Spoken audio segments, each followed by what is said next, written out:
Nah, pergulatan itu pada saat di Aceh akhirnya pulang. Akhirnya saya pulang untuk orang tua saya dan saya sangat tidak menyesal karena 3 minggu setelah saya pulang, 1 bulan setelah saya pulang akhir Mei, saya Juli awal bapak saya meninggal. Dan sebulan terakhir itu saya bisa habiskan waktu di rumah sakit sampai dia napas terakhir. Dan ya itu, dan saya tidak menyesal sama sekali walaupun saya menampik tawaran yang sangat menggiurkan dan terakhir saya cuma pesan tolong selesaikan kuliah kamu sudah lama, tapi Jogja gempa lagi Merapi, utus saya tapi itu.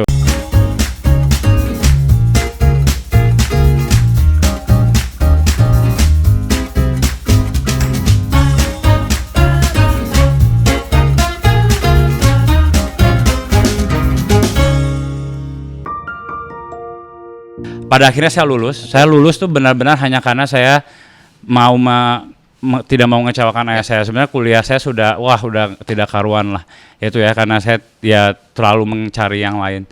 Nah, itu milestone-nya dan di situ saya tahu, dan setelah saya paksa kuliah selesai dengan alma mater kita ya Pak Pius sebagai pengarah skripsi saya. Jadi pada waktu itu dia dekan, jadi pembantu dekan. Jadi dia akhirnya mengarahkan dan bukan meluluskan ditipu-tipu tapi akhirnya saya lulus dengan riset saya soal Aceh. Di soal Aceh, betul, dan dari soal kemanusiaan, soal Palang Merah Internasional. So, jadi dari situ saya lulus. Sorry supaya pendengar pemirsa mendapatkan background, itu jurusannya hubungan internasional. Jurusannya hubungan internasional di Unpad. Palang Merah Internasional, keterlibatan di Aceh menjadi sebuah topik yang bisa diangkat untuk skripsi di hubungan internasional. Betul, dan terima kasih. Betul, dan 5,5 tahun akhirnya udah mentok di akhir saya lulus. Dan lulus saya langsung apply untuk semua NGO yang bekerja di pelosok-pelosok. Dan akhirnya apply ke World Vision, dan dari World Vision Warna Visi lah saya dikirim ke Wamena, dan saya ditugaskan ke Tentena, daerah konflik, daerah Poso untuk 1,5 bulan training. Setelah itu saya ke Wamena, Tolikara dan Wamena. Nah, disitulah juga, di situ saya mulai, awalnya memang karena World Vision mengharuskan orang Kristen, orang pengikut Tuhan. Jadi saya ya terserah lah.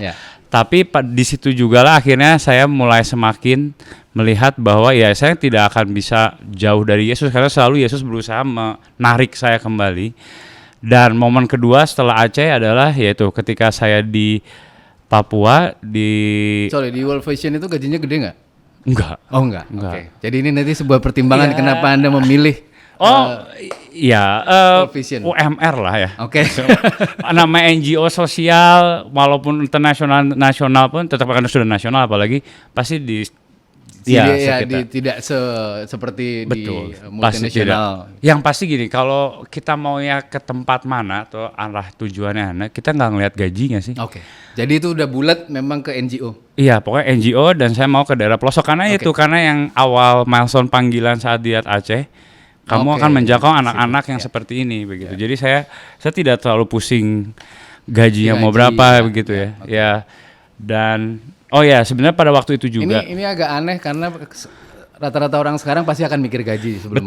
Betul. Dan saya tidak protes sama sekali soal itu. Dan mungkin juga ada karena ini juga ada sering kesalahpahaman ya. Jadi ketika pada waktu itu kan usaha sampai di titik kuliah itu kan karena orang tua mengembangkan bisnis tadinya. Ayah saya mengembangkan bisnis manufaktur laboratorium sekolah kecil-kecilan karena dia kimia ITB, jadi dia tahu banyak engineer. Ibu saya usaha makanan. Nah, karena dari resep neneknya dulu di Salatiga. Nah, ketika dia ini tidak tahu rencananya Tuhan bagaimana, tapi saat saya pulang dari Aceh, ibu saya bilang, ini ke arah-arahnya Bandung nih makin butuh banyak kafe. Cobalah kamu kembangin roti ini, ada produk kafenya.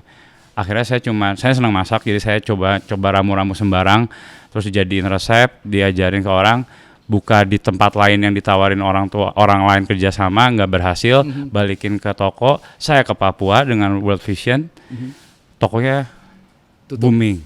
Oh, malah laku Jadi keras. ibu saya karena kakak saya sudah ke Agats. Tokonya apa namanya? Sampai sekarang masih ada? Masih ada toko roti Gempol, cukup booming lah ya. Saya nggak bilang mewah kayak Kartika Sari atau apa, tapi untuk di Bandung, kalangan di Bandung cukup tahu. Jadi nanti yang kalau ke Bandung bisa Ya, mampir. sekalian promo enggak Iya. ini. tapi enggak, itu cara Tuhan menjaga memelihara ibu saya karena kakak saya sudah menjadi dokter duluan 2009 ke Agats ke Papua Selatan. Oh, sama juga dokter pilihannya ke pedalaman. Dia senangnya ke Papua karena itu ayah saya terus menanamkan untuk itu dan dia bersama keuskupan awalnya membantu, sekarang dia jadi radiolog, dia udah jadi PNS, jadi radiolog pertama di Rumah Sakit Umum Agats. Okay. Dia perempuan dari 2009 duluan. Saya 2011 saya menyusul ke Papua.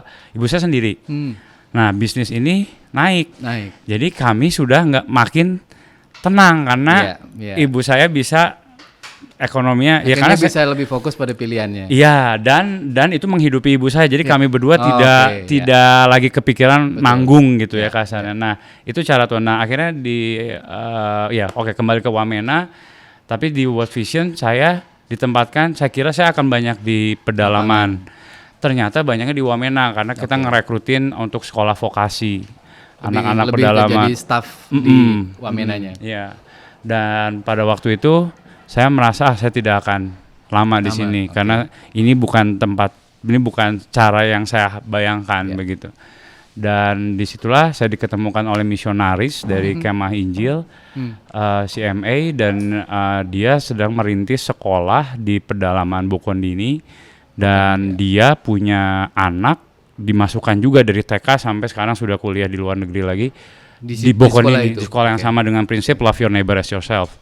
Sebenarnya itu man for others at its peak ya, itu udah tertingginya. Ajaran Yesus yang nomor 1 kan sebenarnya tidak ada kata man for others, tapi adalah kasih sesamamu manusia seperti dirimu sendiri. Itu udah hukum yang terutama. Nah, dia mempraktekkan menghidupi itu dengan cara itu anaknya. Dan saya pada waktu itu sudah di akhir kontrak dengan WVI, saya sudah bilang saya pasti tidak akan lanjut karena banyak ketidakcocokan.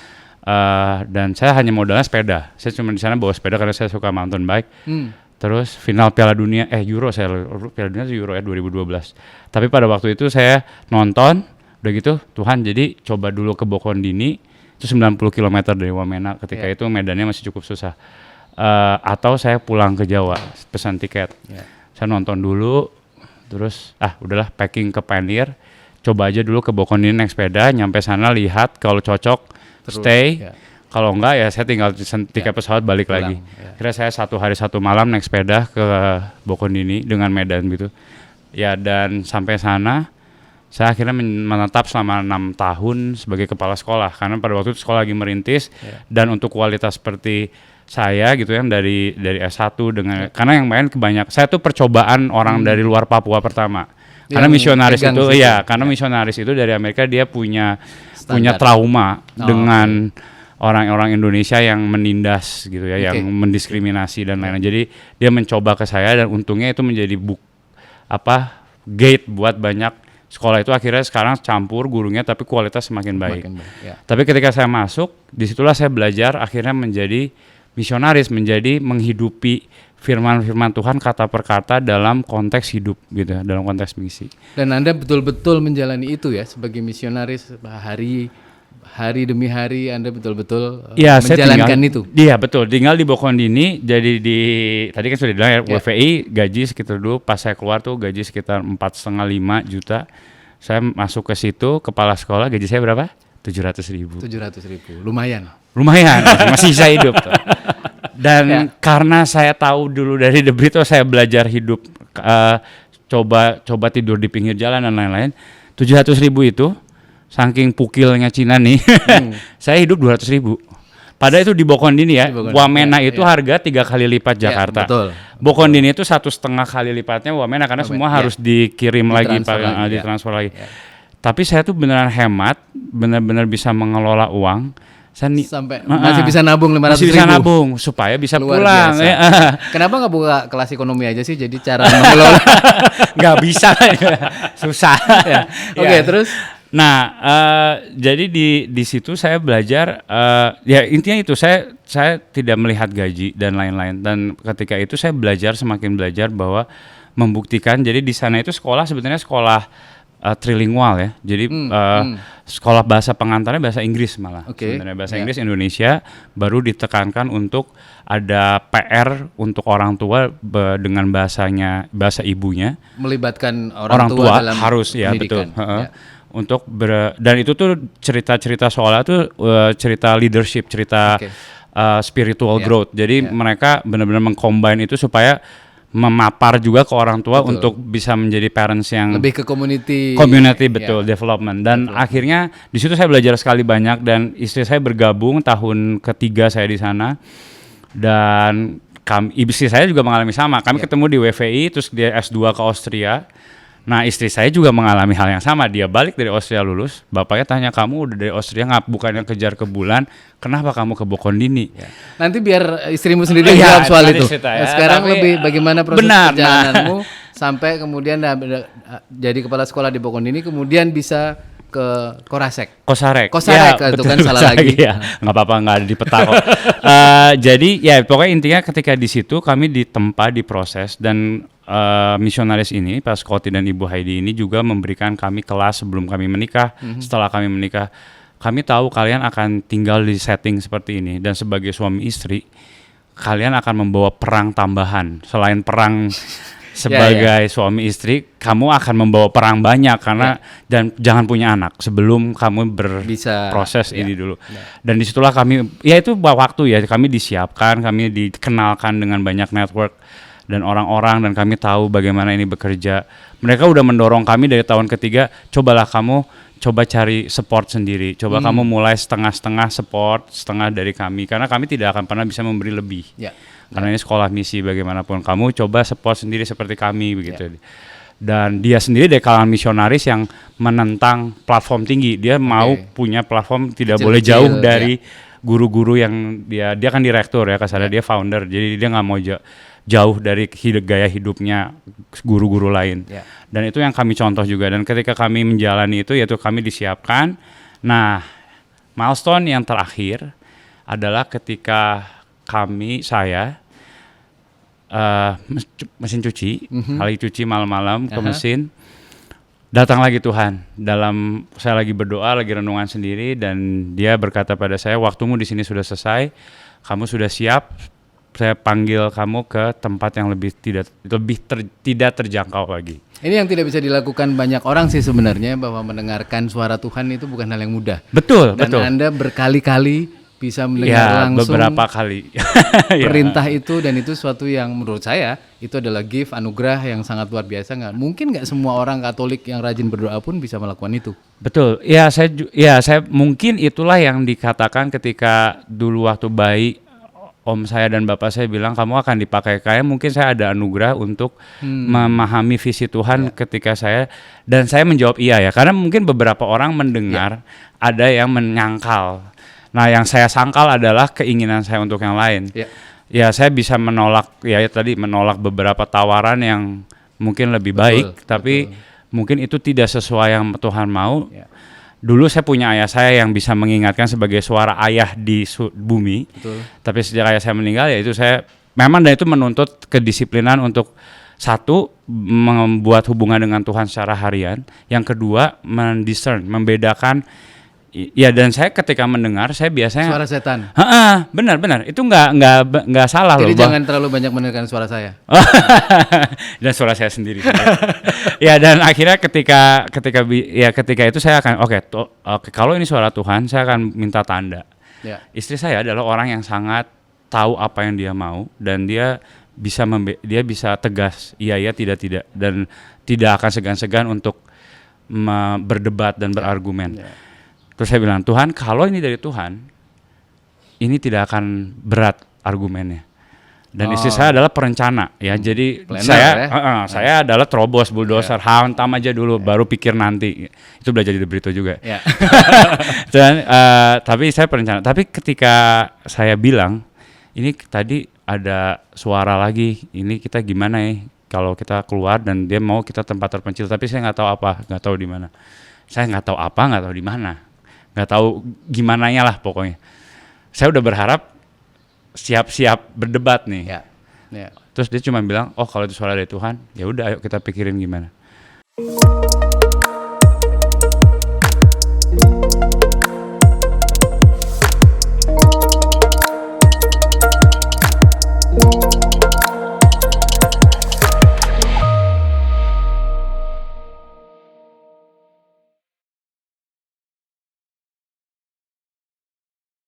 Dan akhirnya saya bicara ke misionaris yang direktur kami, dan dia bilang, kalau kamu udah punya panggilannya adalah untuk menjangkau yang lain, itu saya sudah tidak bisa lawan. Karena itu sudah pasti bukan karena kamu ada masalah dengan saya, dan itu tidak membakar jembatan, dan kami akan dukung. Dan itu sangat mulus. Nah, akhirnya mulailah kami resign Desember, kami jalan kaki di pedalaman Yahukimo Pegunungan. Saya pernah tahun 2015 dengan teman-teman saya jalan kaki ke kampung teman saya di Anggruk yang kemarin kena itu. Dan disitulah saya melihat anak-anak tuh banyak dan gak terjangkau. Kalau tidak salah setelah 28 kampung dikunjungi. 26 kampung, betul. 26, dan kemudian juga selama berapa bulan untuk berjalan untuk bisa akhirnya ketemu tempat. Betul, sebulan setengah, terus kami minta tanda dan akhirnya kami diantarkan masuk dan jadilah Kosarek. Dan itu dia, kalau ini dari Tuhan panggilan, hidup kita itu gak akan gampang, tapi hidup kita itu damai dan cukup gitu. Kitanya merasa cukup, kitanya merasa konten, kalau bahasa bukan konten cari konten konten penuh ya. Nanti istri saya juga bisa bersaksi jauh lebih banyak soal hal seperti ini. Dan ketika kita menjalani di Kosarek, banyak pertemuan-pertemuan yang kita nggak tahu ini siapa, ternyata di masa depan itu ternyata beneran menjadi rangkaian sebuah rangkaian kebaikan gitu ya. Mungkin untuk pada intinya adalah ketika memulai pasti berat. Betul. Apa yang Anda lakukan untuk pasti butuh biaya, butuh penerimaan orang-orang di sekitar Anda juga di daerah pelayanan baru, dan kesulitannya apa aja sih? Karena kan itu daerah yang betul-betul sangat terbelakang. Kalau tidak salah pendidikan juga berhenti belasan tahun sebelumnya, sehingga Anda memulai sesuatu yang baru lagi. Apa sih kesulitan dan apa yang Anda lakukan? Tentu you bisa jawab Tuhan akan menunjukkan jalan, tapi kan itu terlalu absurd lah.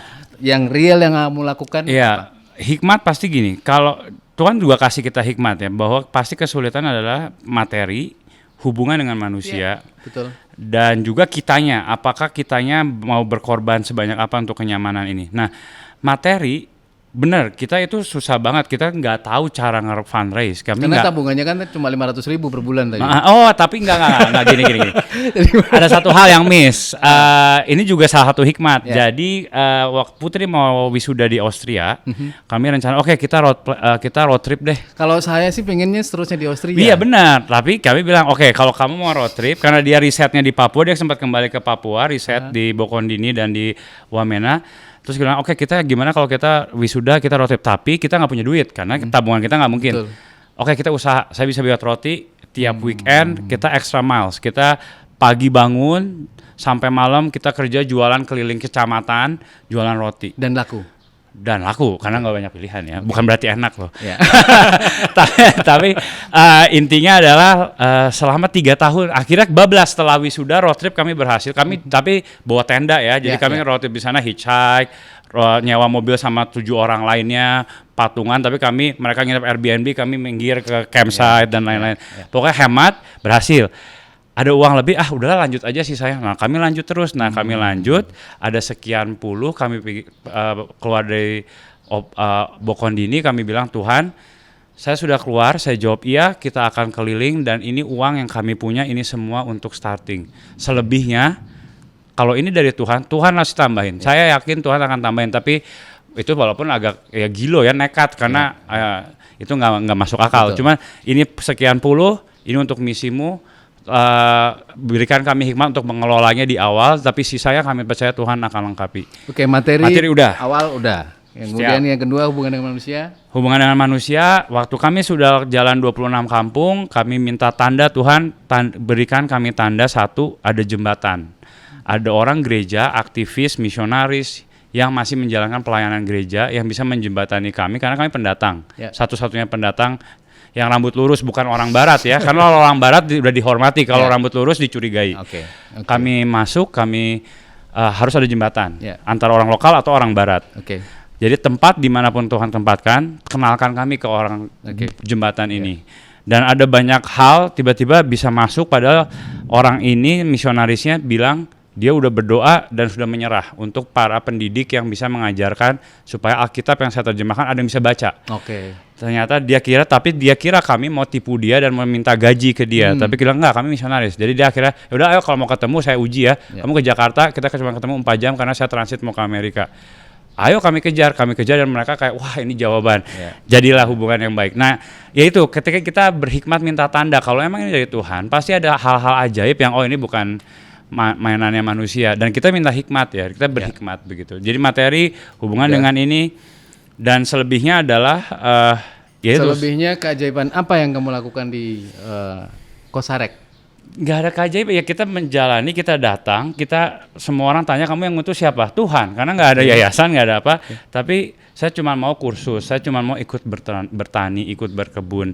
Anak-anak main ke kali saya ikut sama putri. Jadi sebenarnya yang kamu lakukan adalah mendampingi anak-anak untuk kemudian bertumbuh, lantas kemudian belajar dengan apa yang ada di sana. Betul, itu termasuk dulu. Kalau tidak salah lebih banyak menyampaikan ilmu dengan bahasa ibu ya. Betul. Jadi tahun pertama kami akhirnya memutuskan di Kosarek, kami tinggal di sana. Saya juga coba renovasi rumah sama teman saya yang tukang, pelan-pelan sambil itu belajar bahasa kemana-mana dan melihat kata-kata kunci.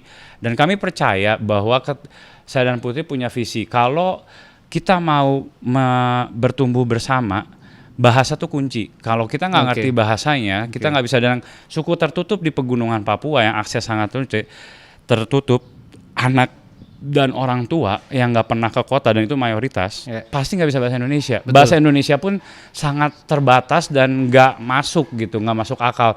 Kalau kita datang tiba-tiba, 1 kali 1, angka satunya dia nggak ngerti, kalinya apa itu nggak ngerti, proses matematikanya nggak ngerti, jadi gapnya banyak. Dan kalau tidak salah menciptakan cara baru dalam berhitung. Itu bukan menciptakan, tapi itu mengembangkan dari apa yang mereka biasa pakai. Iya, karena di Kosarek adalah basis 27. Contohnya? Bukan basis 10, 1, 2, 3, 4, 5, 6, 7, 8, 9, 10, 11, 12. Ini dalam bahasa Kosarek harusnya.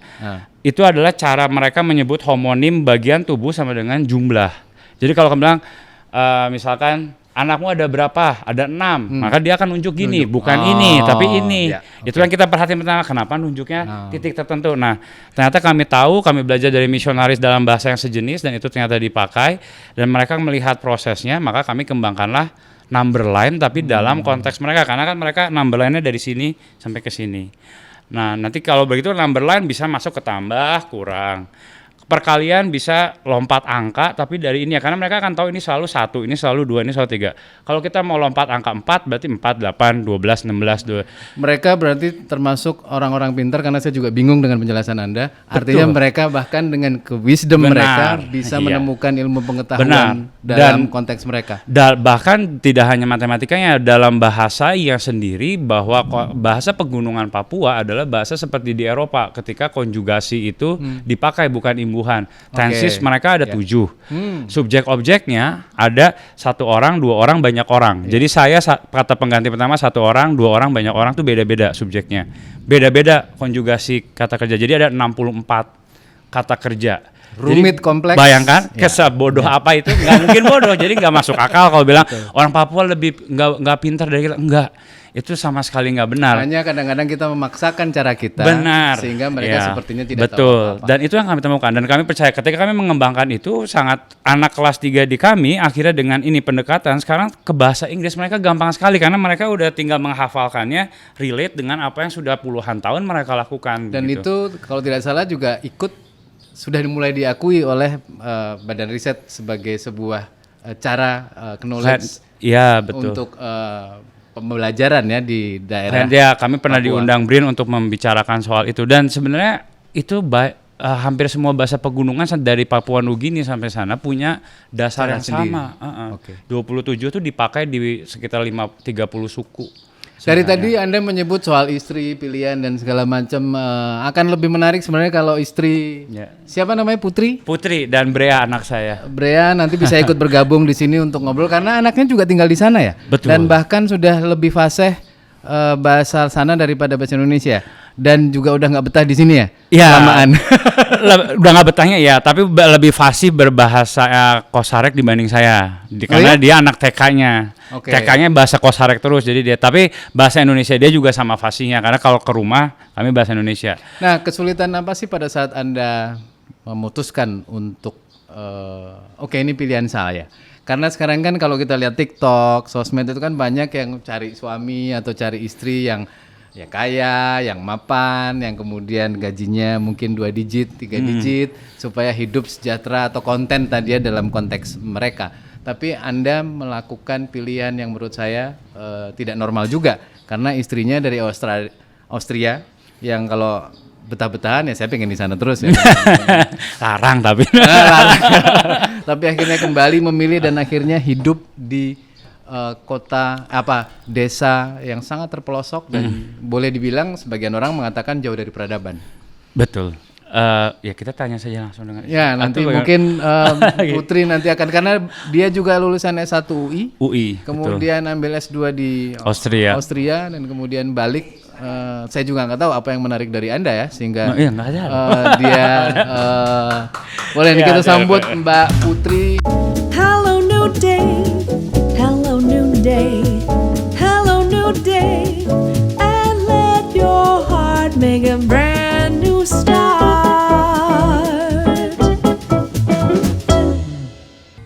Selamat datang Mbak Putri. Ada siapa tadi? Brea. Ada siapa namanya? Brea. Oke. Ini betul-betul teman-teman ini adalah pilihan yang tidak mudah di saat dunia sekarang bicara soal materi, kemudian bicara soal pilihan yang harus sesuai dengan standar hidup yang makin lama makin tinggi. Tapi Putri dan juga Adit, pasangan muda ya tentu lebih muda dari saya, dan kemudian putrinya juga melakukan pilihan yang menurut saya tidak biasa. Mungkin saya harus tanya dulu ke Putri. Itu yang kemudian juga memilih Adit pasangannya karena tadi Adit sempat bilang ke saya salah satu yang paling sulit adalah menemukan pasangan yang mau menerima pilihan saya.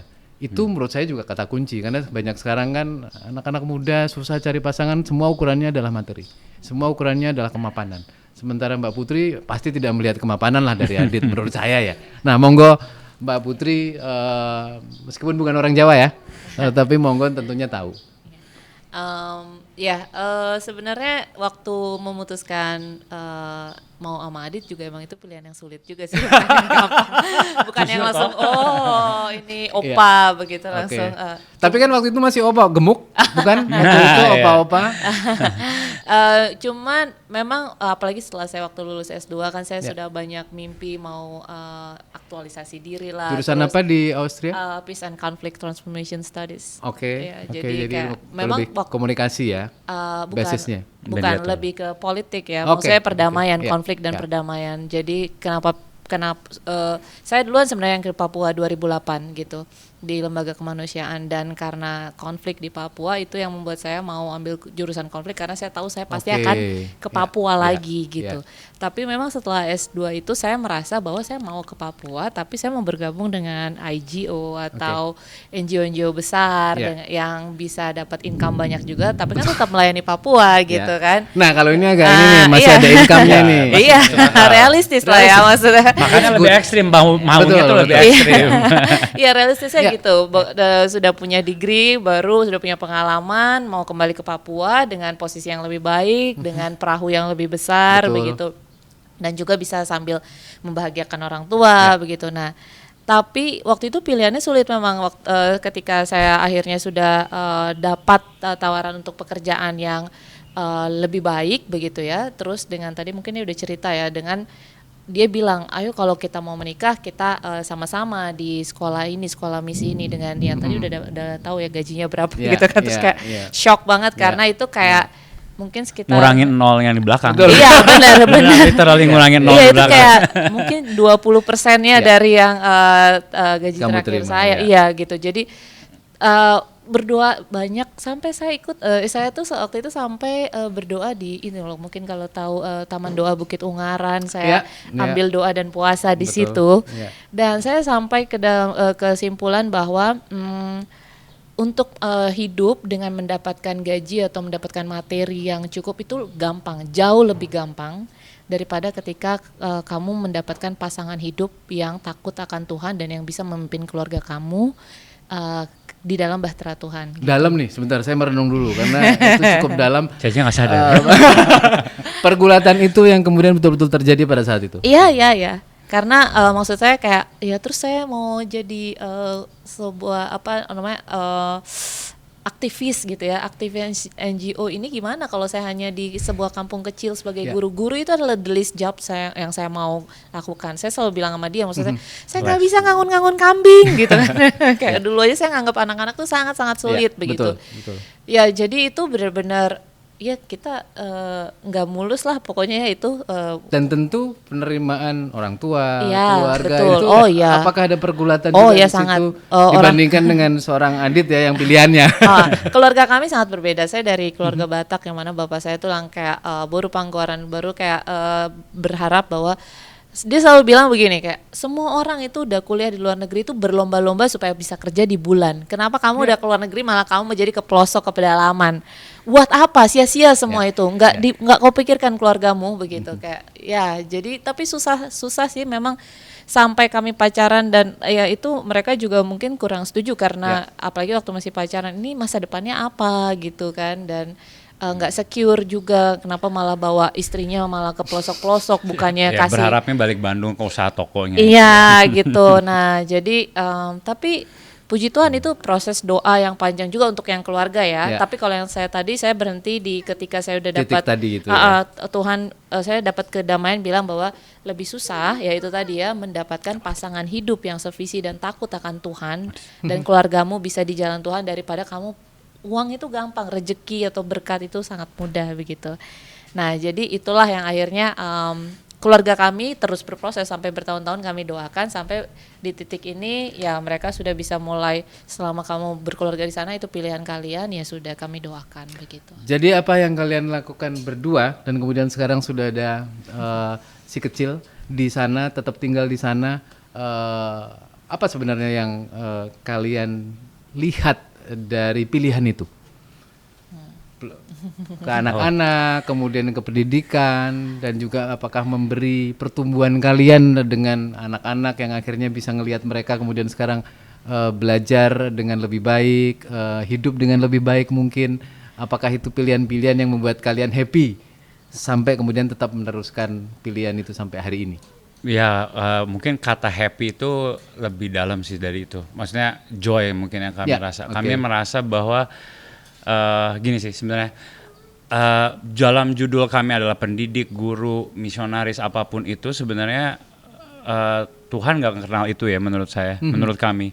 Yang Tuhan kenal adalah siapa orang yang mau menggambarkan kasih Yesus, kayak dia turun ke bumi, menghidupi kasihnya dengan orang-orang siapapun yang dia bersama begitu.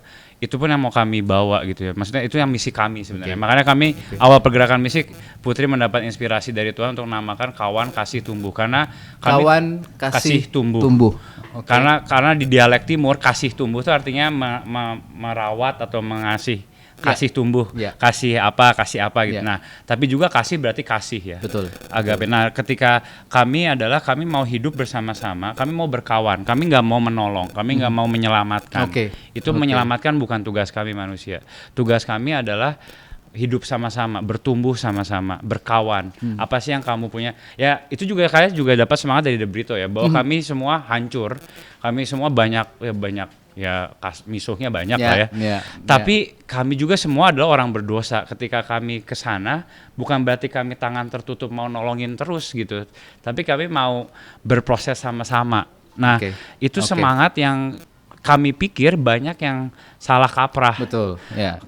Karena ya kadang-kadang kami gatal telinga sedikit ketika kami bilang, iya kita perlu ke Papua karena kita mau membantu, menolong, menyelamatkan. Mereka kasihan, mereka susah, mereka apa. kalau sudut pandangnya itu adalah sudut pandang seperti sudah ada kelas gitu ya. Betul. Kami lebih baik, kalian yang akan ditolong. Iya, Jadi iya. kalian bersyukurlah begitu. Tapi bukan yang kami bawa. Ya apa beda sama Yesus? Kalau Yesus seperti itu tidak akan mati di kayu salib gitu. Dia akan sebagai Tuhan yang kayak ini saya berkuasa sebenarnya. Nah, yang kami mau adalah seperti itu. Sebenarnya membawa kasih itu ya. Oke. Dan kami juga bilang kami berdosa, kami sama prosesnya. Kami juga ada hal yang kami tidak lebih baik dari kalian. Dan kami bertumbuh. Makanya dan semangat itulah yang membuat kami belajar bahasa, budaya. Bukan kami mau jadi mereka, tapi kami mau betul-betul melihat kacamata yang serupa begitu. Dan bersama-sama organik lah bertumbuh ya. Jadi teman-teman juga belajar dari mereka. Belajar dari masyarakat di sana. Dan selama ini kan banyak pemahaman bahwa mereka lah yang perlu diajar, dididik, dientaskan. Sementara pengalaman teman-teman bahkan si kecil pun jauh lebih nyaman di sana. Itu menurut saya sebuah pilihan yang luar biasa, karena kalau sekarang lagi-lagi di kota besar kan selalu bicaranya adalah pendidikan.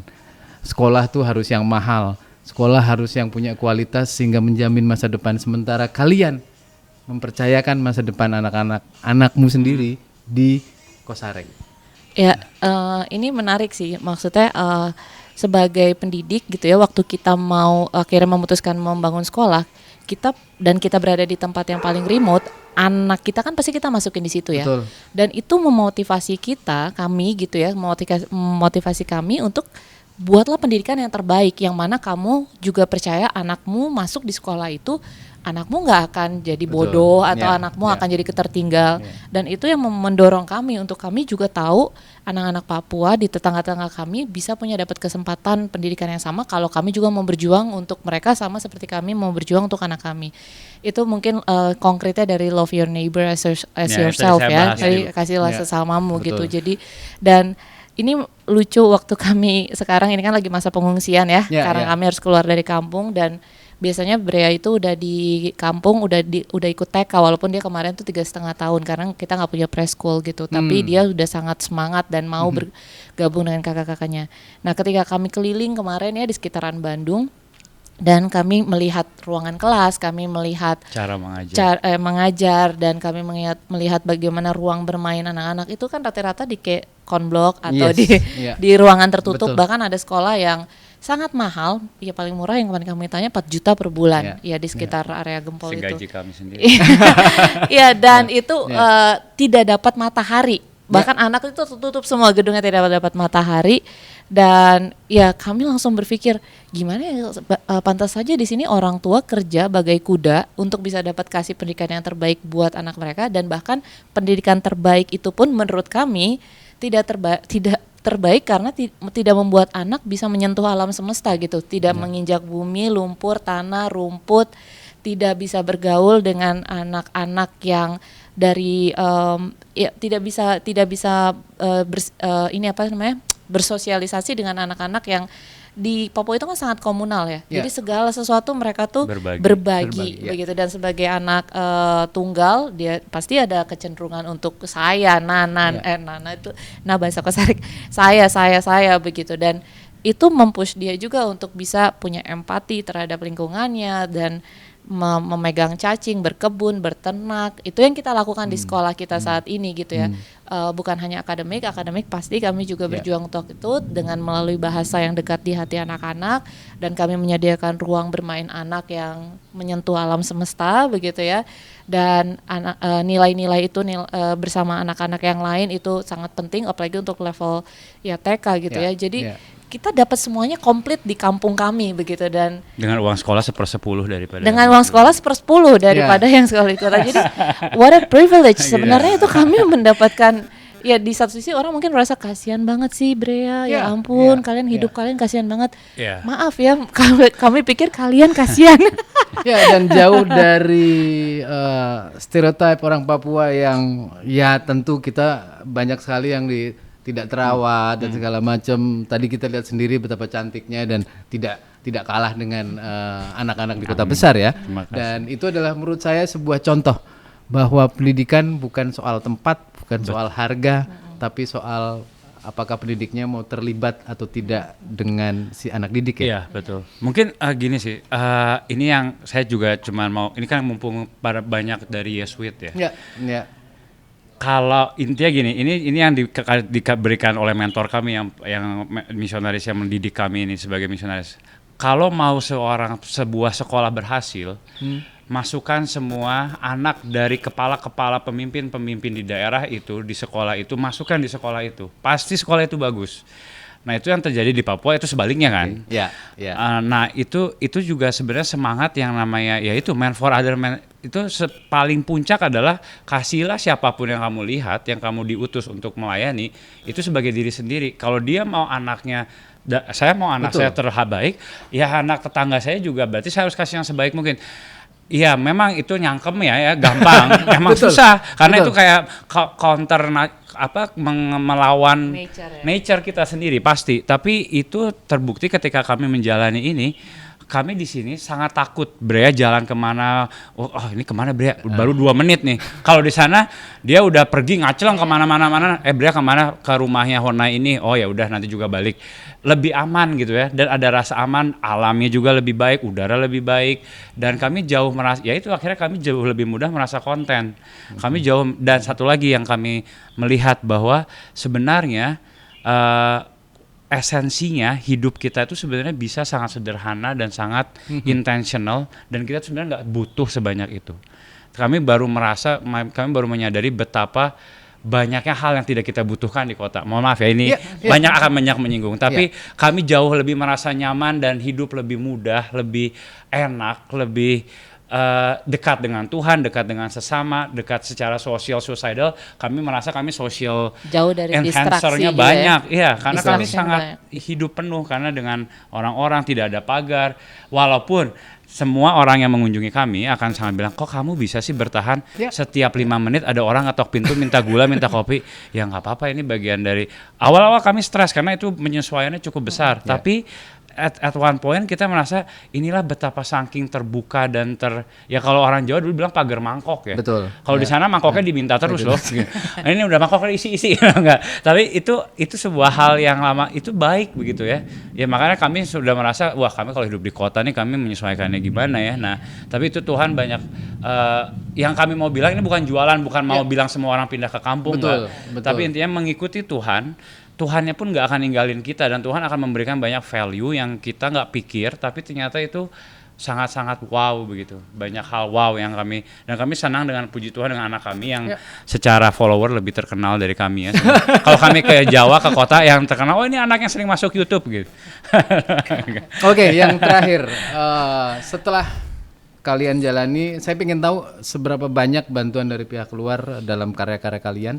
Dan apa yang kalian harapkan setelah mungkin dari teman-teman juga mendengar cerita kalian betapa sangat nyamannya hidup di yang jauh dari stereotip atau tadi ya banyak distraksi yang di kota-kota. Apa sih yang kalian harapkan dengan pilihan yang kalian lakukan sampai hari ini? Apakah banyak minta, dong ikut bareng-bareng kami untuk mengembangkan Papua? Atau apa soal pendidikan, terutama karena pendidikan menjadi isu utama juga di negara kita ya sampai hari ini, soal mahal, kualitas, orang berlomba-lomba, tadi orang tua bekerja kayak kuda, sementara juga anaknya belum tentu menjamin dengan sekolah masuk yang bagus atau mahal juga akan menjadi anak yang seperti yang kita harapkan. Kita juga sebenarnya bingung kenapa ya Tuhan kasih kita harus keluar dari Kosarek, di mana kita menurut kita dan kita juga percaya itu pekerjaan yang baik yang saat ini banyak tenaga kesehatan dan tenaga pendidikan sedang lakukan di Papua, di pedalaman-pedalaman sudah mulai ada anak-anak muda yang mengabdikan diri mengabdikan hidupnya di sana begitu ya. Tapi tiba-tiba Tuhan panggil dengan kejadian kemarin gitu ya. Dan ini berbulan-bulan. Jadi ada sekitar mungkin saat ini mungkin sekitar 20 sekolah dengan 200-an guru dan mungkin 4.000 anak yang sekarang lagi 4.000 anak lebih yang sedang terhilang gitu, dan kita bingung Tuhan maksudnya apa, kenapa kita harus mengalami fase ini, dan kenapa anak-anak yang sudah berbelas-belas tahun tidak mengenal Tuhan atau tidak mengenal baca tulis hitung gitu ya, dan tidak ada pendampingan, maksudnya sekarang ditarik lagi gitu. Orang-orang yang sudah mengasihi mereka sekarang harus ditarik lagi. Dan mungkin salah satunya kita kemarin berdiskusi, salah satunya adalah ini gitu. Mungkin Tuhan mau kami menyebarkan virus lebih banyak lagi juga. Yang pertama, virusnya bukan untuk hanya kayak datanglah ke Papua, tidak. Tapi ya sebenarnya tema dari pokoknya ini Man for Others gitu. Bahwa ada banyak kalau setiap pengikut Tuhan, pengikut Kristus itu ya benar-benar menyadari bahwa tujuan hidup kita itu bukan untuk diri sendiri gitu. Tuhan menciptakan kita jauh lebih dari itu, yang Dia mau setiap orang, setiap kita mau membawa lebih banyak jiwa-jiwa lagi untuk bersukacita datang kepada Dia gitu ya. Dan kita mau bertumbuh hidup seperti siapa? Seperti Kristus begitu, dan dengan cara yang Tuhan telah berikan banyak sekali di dalam Alkitab yang kita bisa dapatkan ya. Apakah itu kita hidup adil, apakah hidup rendah hati, apakah itu kita memperhatikan yang lapar, yang tidak punya pakaian dan segala macam. Dan kita jadi selama di sini kita bilang bahwa siapapun yang mengajak kita bersaksi, yang mau dengar sharing kita, yang mau melihat bagaimana Tuhan menyentuh hidup kita, dan kita juga mau membawa orang lain juga merasakan gitu sukacitanya mengikut Tuhan, ya itu yang kita mau lakukan saat ini. Jadi satu, memberikan virus itu gitu ya. Dan yang kedua, kita juga mau bilang bahwa kalau kita mau lebih peka atau kita tahu, mungkin kita tanya kepada Tuhan, gumulkan gitu. Tuhan mau pakai saya itu untuk menyentuh hidupnya siapa gitu. Mungkin bukan anak Papua, tidak harus anak Papua, tapi mungkin anak-anak yang ada di sekitar Jakarta ini, atau mungkin bagian dari menjadi pendidik atau menjadi orang-orang yang mempedulikan kaum marginal di sini, atau ya ada banyak hal lah. Tapi ya tanya kepada Tuhan, dan kiranya Tuhan juga akan yaitu memberikan pertanda gitu, sehingga engkau mengatakan ya pada panggilan Tuhan itu ya. Dan setelah mengatakan ya, percayalah Tuhan yang memanggil, Tuhan yang melengkapi gitu. Dan seterusnya, maka hidup tidak akan mudah, tapi hidup akan penuh dengan kemenangan-kemenangan kecil yang datang daripada Tuhan. Dan tidak sia-sia. Dan tidak akan sia-sia begitu. Dan Don't waste your life. Don't waste. Dan yang terutama adalah begini sih. Ada satu hal yang mau kami juga wanti-wanti. Karena gini, berbuat baik itu sebenarnya gampang dan sangat enak. Tapi menghidupi Man for Others, mengikuti Love Your Neighbor as Yourself, itu nggak semudah berbuat baik untuk merasa enak. Ada masa honeymoonnya selesai. Kami sudah melewati itu karena kami sudah belasan tahun di Papua, kami sudah hidup bersama. Tapi yang kami mau bilang bahwa kalaupun mau memulai dengan berbuat baik karena motivasi ingin merasa baik, silahkan monggo. Tapi yang kami mau bilang adalah bahwa sebarkan virus bahwa manusia itu diciptakan untuk sesamanya, untuk hidup bersama, untuk hidup bersama-sama bertumbuh. Jadi itulah yang jadikan semangat, bukan karena kita mau merasa lebih enak, lebih di atas, makanya kita mau memberi. Bukan itu alasan yang terutama. Kita berbagi karena memang kita diciptakan untuk wirednya kita adalah ke atas dan horizontal dan vertikal selalu bareng. Nah, itu tuh semangat yang mau kami bilang begitu, bahwa dan dengan cara apapun, bisa dengan materi kita, kehebatan kita, talenta kita, apapun, tapi lakukanlah itu dengan tujuan yang lebih besar daripada hanya sekedar mau berbuat baik gitu ya. Itu sih yang virus yang mau kami sebarkan begitu. Kalau setiap orang mengimani itu, maka kita sudah membangun ekosistem yang mengubah Indonesia gelap jadi Indonesia terang. Wah, gitu. pakai kata. Sebuah closing statement yang kita tetap berada di Indonesia terang ketika banyak virus baik yang akan tersebar, di mana tadi bukan membuat diri kita lebih baik, tapi membersamai hidup dengan semua orang dengan kasih dalam konteks yang sangat konkret. Tidak perlu daki ya, tidak perlu ngomong-ngomong macam-macam, tapi berbuat dari hal yang paling kecil di sekitar kita. Betul. Terima kasih Adit, Putri, juga tadi Brea, value itu yang ingin kita sebarluaskan sebagai virus kasih yang membuat Indonesia tetap terang benderang. Terima kasih Adit, sampai ketemu lagi. Terima kasih Mas Angri. Semoga di Papua segera aman supaya bisa kembali atau menemukan tempat baru untuk melanjutkan karya. Amin. Selamat sore, sampai ketemu lagi. Sampai jumpa.